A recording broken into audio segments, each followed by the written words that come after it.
One of the newest members of the band Kansas is Joe Denenzone, who's been called the Jimi Hendrix of the violin. Like, wow. We asked him how the Kansas gig happened on Rock History Music.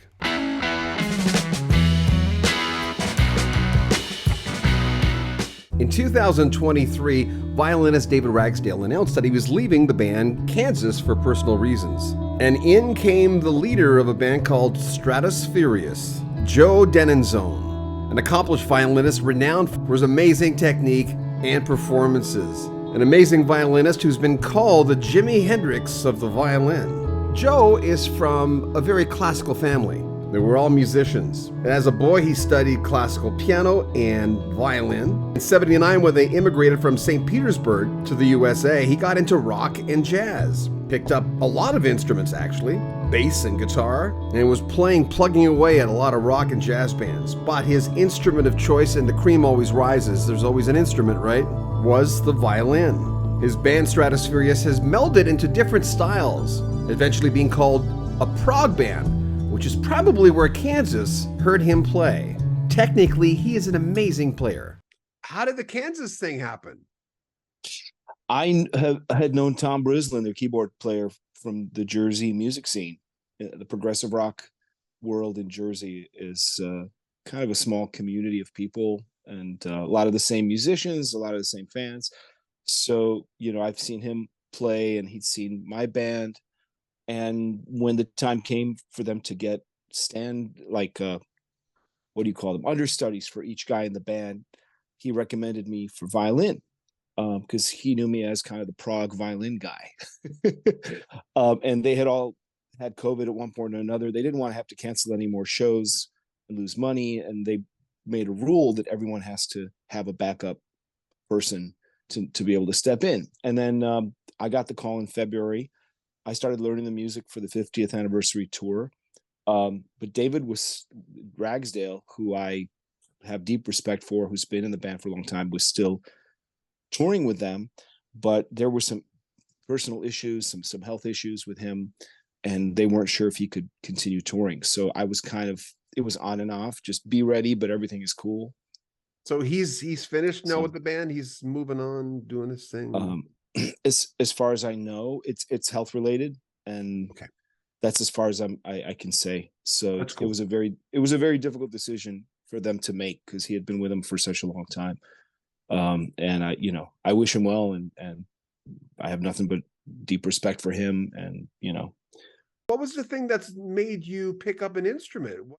I come from a family of musicians, classical musicians. Actually, my father just retired after 44 years with the Cleveland Orchestra, and my mother's a concert pianist and a teacher, and they run a music school out of their house. So I was born into it. But it was kind of understood that I'd followed my father's footsteps in playing in an orchestra, and I rebelled and kind of did my own thing. But I studied violin since I was 6. I'm classically trained, but I got really into rock, jazz, and other kinds of music and improvisation, and I wanted to be more creative, and I felt classical music was a little stifling in that regard.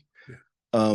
And I also loved a lot of different kinds of music, and a lot of people in the classical world I found had, as much as I love classical music, a lot of people in that world have tunnel vision, and they're kind of oblivious to a lot of other things, and sometimes look down on a lot of other things. And I didn't like that, So that kind of set me on my way. Part of it, the other thing was, we came from Russia. We were immigrants, and I didn't speak English when I was a little kid, and I wanted to kind of connect with people, and I felt that rock music was just vibrated with people more. Wow. So I grew up in Ohio. I grew up in Cleveland, and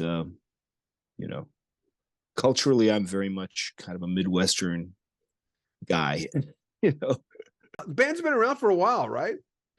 Yeah, this was kind of my brainchild. I started the band in the early 2000s when I came to New York. I recorded a CD before I moved to New York with local classical musicians, and it was more of a Jean-Luc Ponty-esque kind of instrumental fusion thing. And I wanted to find musicians to play that stuff live. And I was shopping it around to different clubs, and it kind of morphed. I started writing more vocal stuff, combined with the fusion instrumental stuff.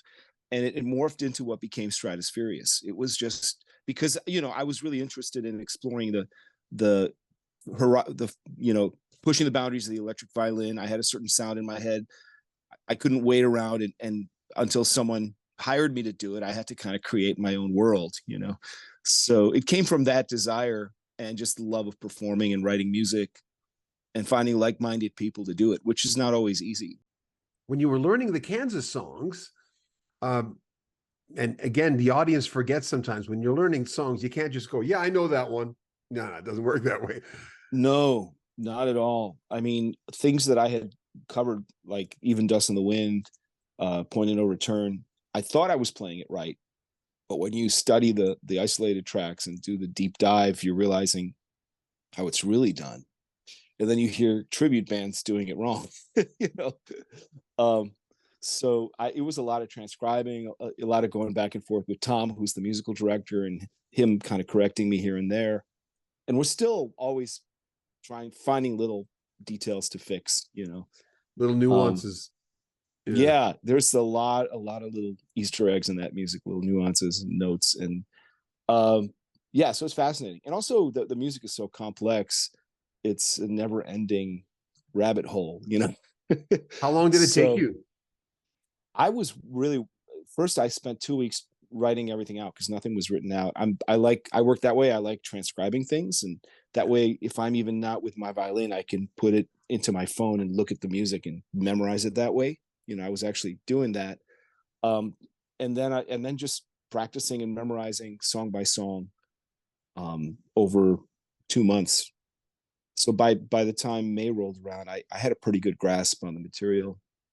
With a background of classical music, would quite honest come towards notation quite honestly anyway? They would, because notation would be a big part of their past because they have to do it the way they have to do it. Yeah, absolutely. But the difference is that a lot of classical musicians are so used to having everything notated to them that if somebody doesn't have it written out, they sometimes get angry about it and don't, this is so unprofessional, this is far below me. I'm not supposed to be transcribing and doing this and doing that. But when you play it, when you're in the world of rock and pop music and hip hop and other styles outside of the realm, most of the people you encounter don't read music or maybe learn music a different way, and that doesn't make them bad musicians. You just have to learn to inhabit those worlds and accept them on their own terms. So I was aware that I might probably have to learn it that way by ear or transcribing, and that's fine. Or be prepared to like learn something on one instrument and then they'll change their minds and want you to play it on guitar instead of violin, or sing a different part, or just be flexible. Remember, you can comment on our videos. We read all the comments, like our videos, subscribe to our channel, and share the videos on social media. If you'd like to help out the channel, we have a link to PayPal in the description. And you can get early access, by the way, to all our videos if you join our Patreon. And please buy swag. Buy a t-shirt or a coat or a cap or a T-top. We have a big swag store. The link is in the description. I'm John Boat, and this is Rock History Music.